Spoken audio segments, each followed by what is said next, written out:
back with another episode of On the Record with Tiffany. And we're here at 9:30 a.m. The Answer, my original home.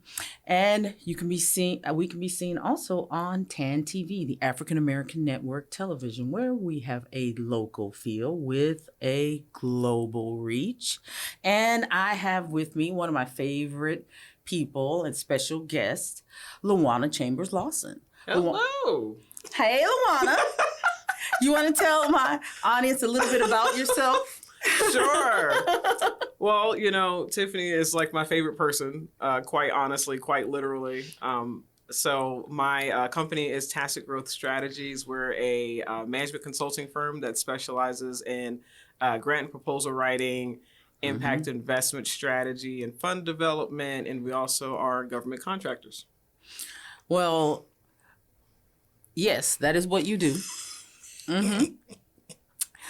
But Luana, one of the reasons why I brought Luana here is because Luana is really a healthcare hero.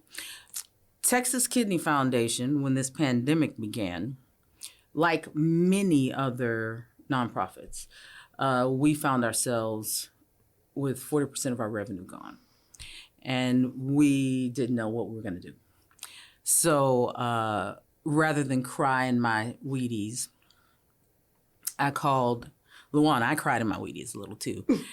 And LJ, being a strong,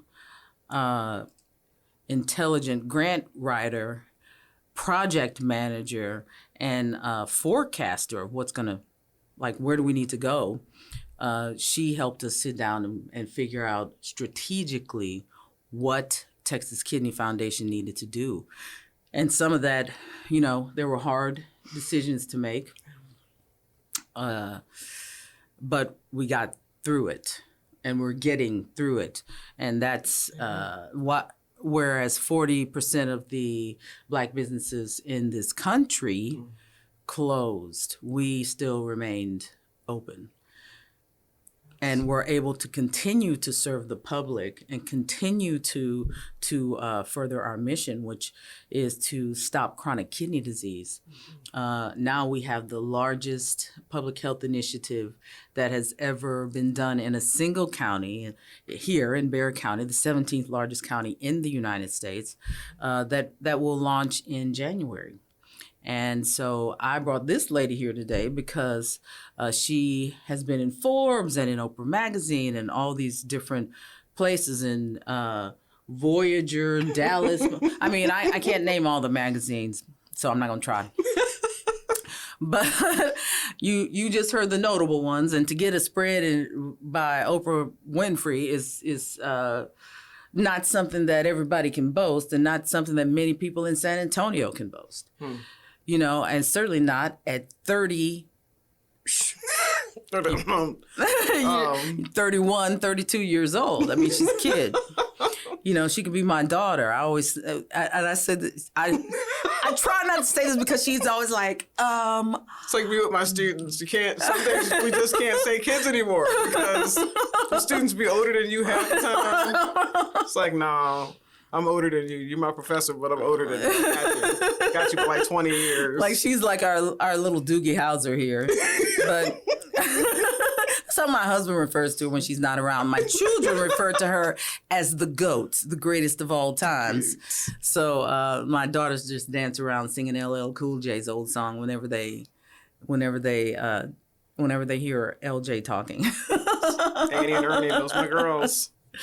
But you kept a lot of places afloat. We weren't the only ones that you kept afloat.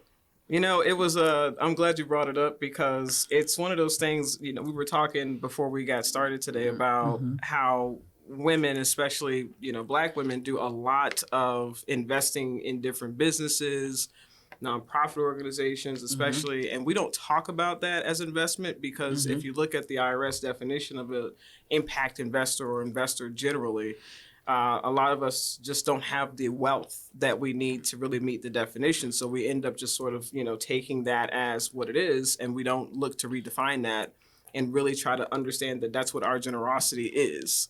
It's just like today I was looking at how we've structured Tacit growth strategies. It's truly a management consulting firm. We have a PMO, the project management office, and with the folks that we're about to hire, they're going to be associate PMO, junior PMO associates, right? And so understanding even the value of the work that we do in the context of these terms that historically are just not associated with the work that we do. It's like, oh yeah, you do all this good free work, but you don't get paid for it. And it's like, oh no, we get paid for it. And they're like, oh, okay. Then the tone changes and you're like, oh, you do invest in these businesses and you actually invested financially. And it's like, yes, we invested in several businesses, to keep the doors open, during the pandemic. And that's what we were supposed to do. That generosity wasn't something that we were like, we've got an excess in profits this year. Let's look around to see who we should invest in. No, it was about keeping the ecosystem afloat. If these businesses close, our businesses will close. Our business will close. It's just that simple. If they close, we will too. So if we don't look to try to make sure that we keep all of us afloat, one of Luana's favorite phrases is all the boats will rise. There it is. All the boats will rise at the same time. And so one of the things that as soon as we could start doing more testing, because what we do is early detection tests for chronic kidney disease. So we needed, one, to be able to test people. And our test was an in-person test. So here we are in the middle of a pandemic. You can't do in-person testing. And so I was trying to think of, okay, how can I test people? And I thought of several things. Well, the first person I could call who did not have an ulterior motive or any other, because when you're dealing with business and you're dealing with something that called intellectual property, which everybody that's in our earshot that can hear us from San Antonio on down to the border realize that your intellectual property is some of the most important assets that you have. Amen. Nothing operates in this world, no business, no department, nothing operates without ideas. And so when you come up with an idea that's a good one, you have to have somebody that you can trust to share that idea with and to ferret out all the parts and the pieces. So a project manager has to be more than just somebody who can tick off boxes and check things, but it has to be somebody that has your trust and that has earned your trust. And that is very difficult to find. It's very difficult to find when you're trying to do something new and unprecedented, because everyone wants to be the leader. That's true. No, people want to do as little work as possible, but get as much credit as possible. That's true. And they're not willing to be up at 3:00 in the morning emailing people and calling people and, doing all the stuff that the people in this room, myself, Luana, and my young, brilliant Doogie Hauser is producer as well. That's the stuff that we're doing, right? We're up doing stuff when nobody else is up. So, yeah, I had to call up Luana and Xavier, because that's somebody that I called on a regular basis, and just kind of, Xavier Tolson, man about town. That's right. That's our guy, African American Chamber of Commerce of San Antonio. That's right. He's our chairman. He's the chairman of the board of the African American Chamber, and y'all keep your eyes focused on that, because the African American Chamber of Commerce is doing some great things, and we have an amazing procurement committee. We have an amazing committee coming together for our legislative committee, and when we get done, this chamber is going to be a force to be reckoned with, and it's because we have people who, in terms of intellectual property and thinking, they're really doing it. We can trust each other. We can trust. We're going to give each other, if you created it, when I was talking to Xavier about the Impact Investment Fund, I told him, I said, I can do this for us because I've done it for us before. I've done this before. And you know how to do this. You know what I mean? I was Tell like, as the an audience about investor- impact investment. Okay, so when we think about impact investment, right? This is the thing about impact investment. It's not new. It's just, it's been severely restricted in its definition by the IRS for a very long time. And I think that we're just now starting to see that there's a proliferation of this because of ESG. When people talk about environmental, social governance and how to measure how these companies are doing good from the standpoint of environmental good, social good, and governance, having good governance, which means you have a board that's representative of the people that you serve, right? So there's not. And how often do we see that? People say that, and then they like throw some lady in there and There you go, go. "Oh, We're diverse now. now we're diverse." But they're not We considering. have Sheila Chang. Thank you.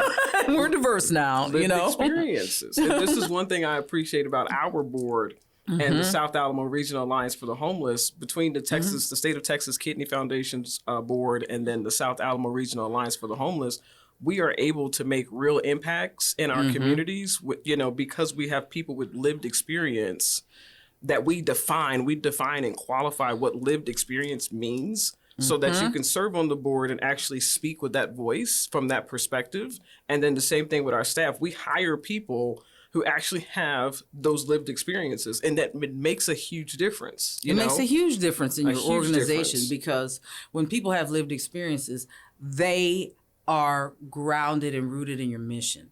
Your mission means something to them. So you don't have people coming to work and just like, oh, well, I'm just here.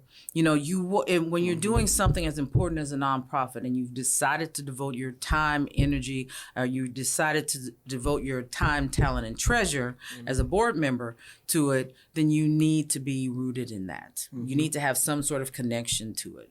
And if you choose a board that does, or choose people that you're working with that do have a connection to what you're doing, then it's easy to go through those little moments that everyone has in a workplace where you're like, you disagree with how to do something. It's easy to go through that. You can overcome disagreements, whatever, because you are there with a purpose. Having a purpose-driven mission is that the people are rooted in is important. And it goes to impact investment.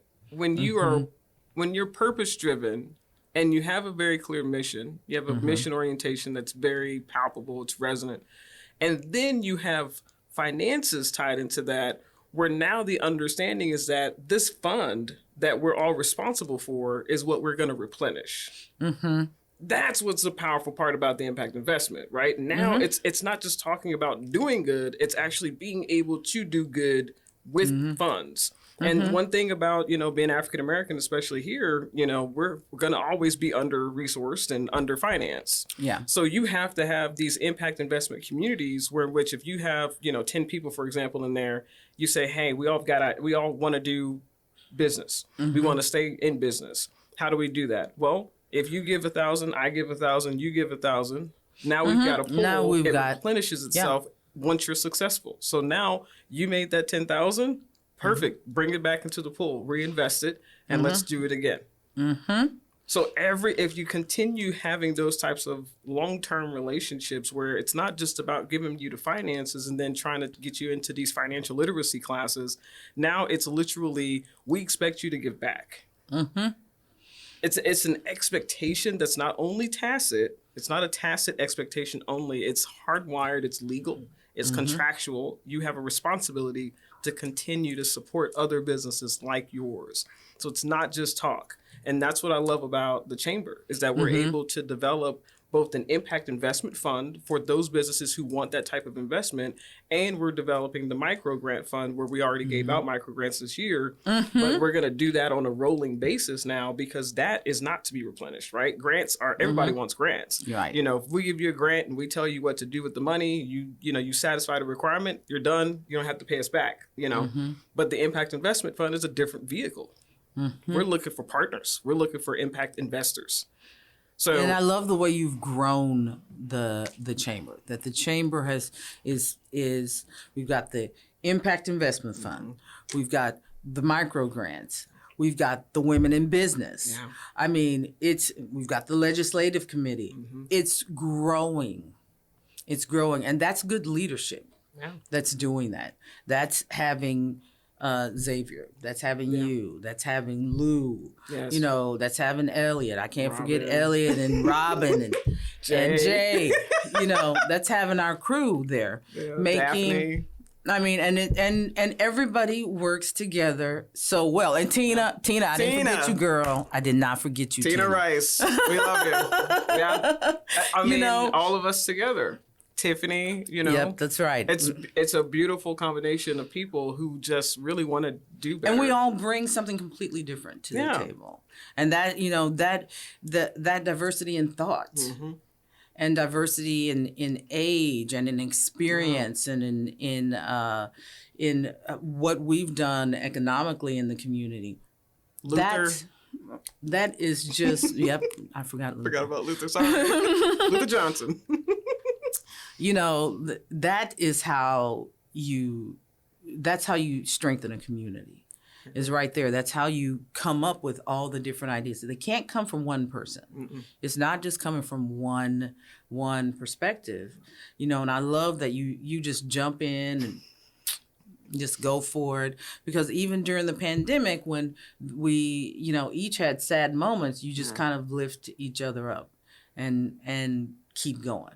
Okay, this is tough. We're watching people go out of business. Yeah. We got people that are dying, that are sick, that are, you know, having all kinds of. I mean, we had a major within Texas Kidney Foundation. One of our favorite volunteers passed from kidney disease, and her name was Pat, and so Pat died, and her sister died 6 weeks before Pat. And I mean, that was a real blow. It was a blow to her family. It was a blow to everyone, because Pat was like sunshine. You know, she was just happiness and light. She, you know, I say the same thing about my mom. Like, my mom was like sunshine. And she was that way.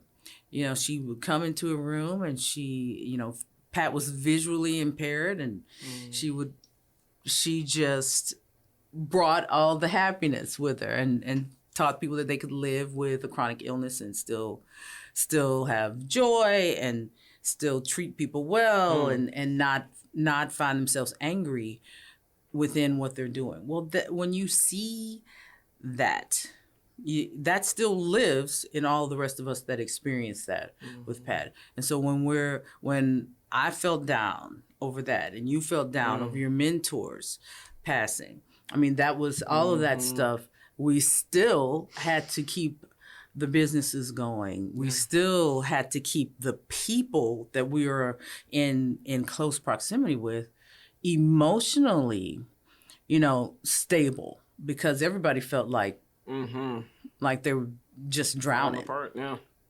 You know, it was a tough time. And you did that along with all the business stuff. I mean, every time I think about it, you know, I had you. You know, it's fantastic when I'm talking to Tiffany about things that she's going through, and we're bouncing stuff off of what I was going through. And I mean, literally, this is the example that I like to elevate when we think about impact investment. This is what it looks like in real time. You know, it's generosity on steroids, but it's very intentional generosity. It's about making sure that we stay in this together. We value each other to the point where it doesn't matter if it's financial, or if it's time, which is the most important resource. It's all about the people, but we're making it real, because we're doing what we have to do to invest ourselves into one another to keep each other afloat and help each other grow and thrive. I mean, and keeping things positive, you know, keeping things positive and getting, like, now we're starting to see things rebound and everything is starting to rise, and we're seeing money begin to flow back into the States. I hear all of the Build Back Better, and you know what I want to see, and I know that's why we met up and I'm like, okay, let's talk to the city and to the county about building small businesses, because small businesses really fuel the city, they fuel the state, they fuel the United States. Yep. It's not the Fortune 500s are not the only companies that are making things happen in the United States. It's really those small businesses that do that. In the professional services industry, we forget that it's not like supporting Black-owned businesses is not just going to one restaurant. It's looking at CPAs, it's looking at project managers, it's looking at everybody that you could hire, engineers. I mean, who can you hire that doesn't look like you?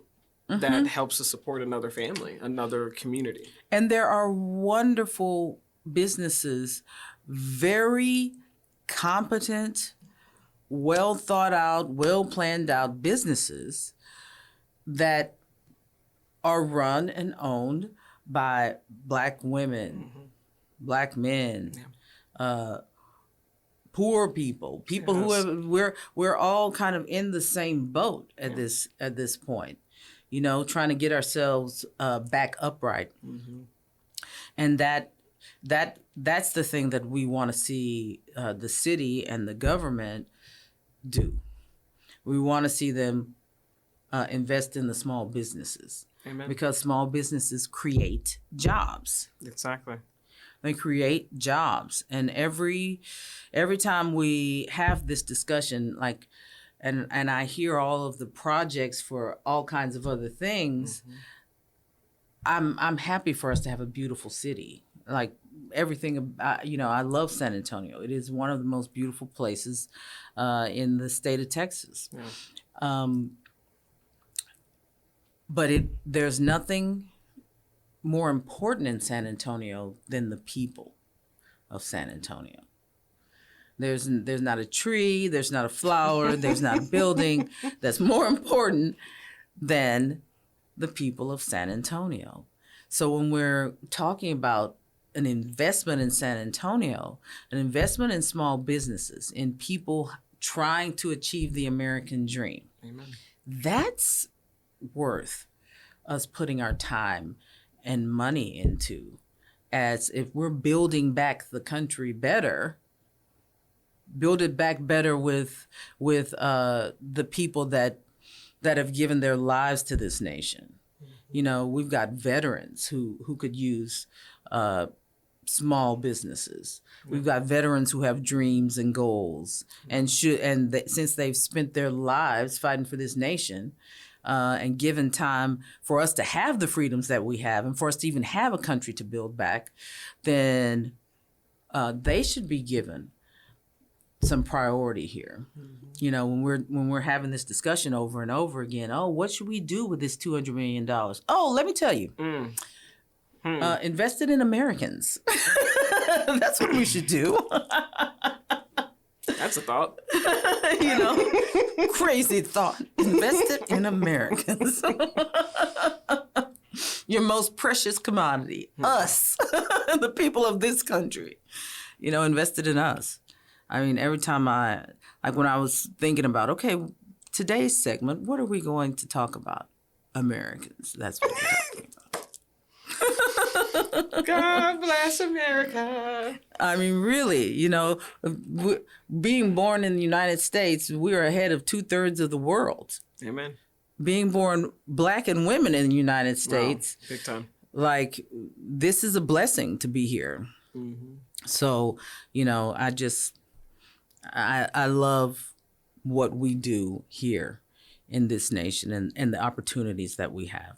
And you've been listening to On the Record with Tiffany. Y'all know I can jabber on about the United States because I love my country. Here with my good friend, Juana Chambers Lawson. And come on back and listen here at 9:30 a.m. The Answer, because we've got more for you to hear.